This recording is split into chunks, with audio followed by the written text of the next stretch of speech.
Voltei para a segunda parte do vídeo de função do segundo grau. Primeira coisa que a gente vai ver nesse vídeo, o que é? Os elementos de um gráfico.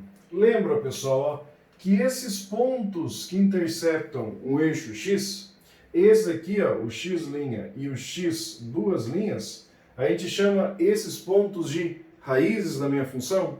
Lembram disso? O que mais que eu tenho? O ponto que intercepta o eixo y.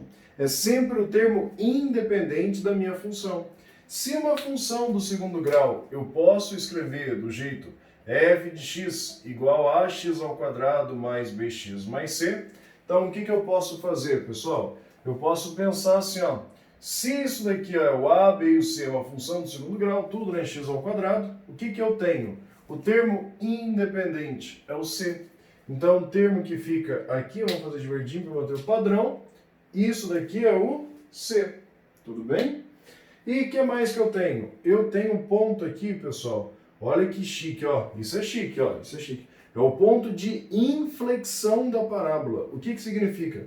Ela está diminuindo, diminuindo, diminuindo, ela para e começa a crescer, tudo bem? Isso é o que a gente chama de ponto de inflexão da parábola, tudo jóia?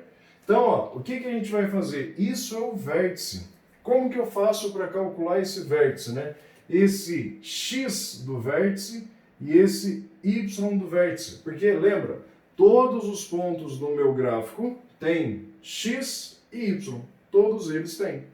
Então, pessoal, nesse caso aqui, ó, para calcular o x do vértice e o y do vértice, é o que a gente vai ver nesse pedaço do quadro aqui. Tudo bem? Então, me ajuda a pensar, gente, ó, o que eu sei, ó?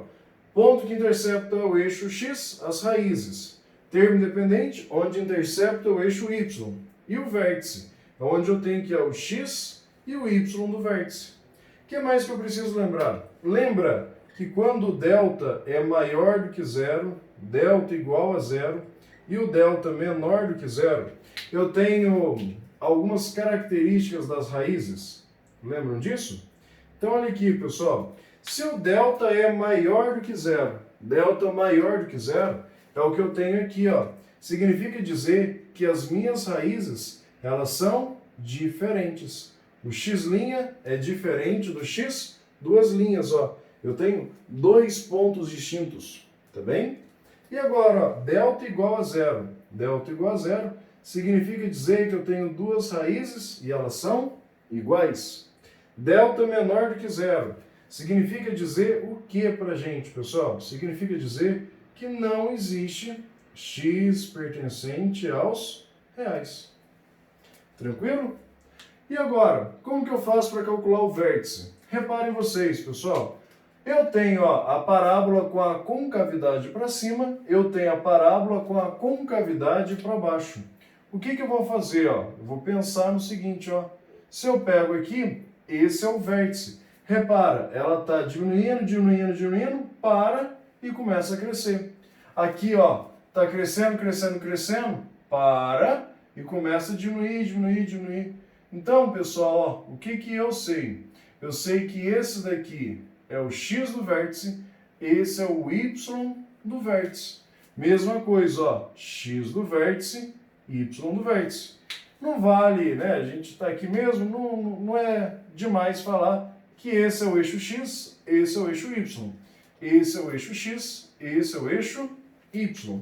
E agora, para calcular o x e o y do vértice, nos dois casos, pessoal, nos dois casos, para calcular o x e o y do vértice, o que eu faço?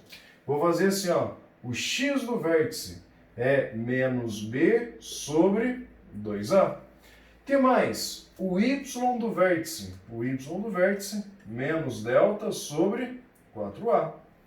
Tudo bem? Ah, professor, e a demonstração dessas fórmulas?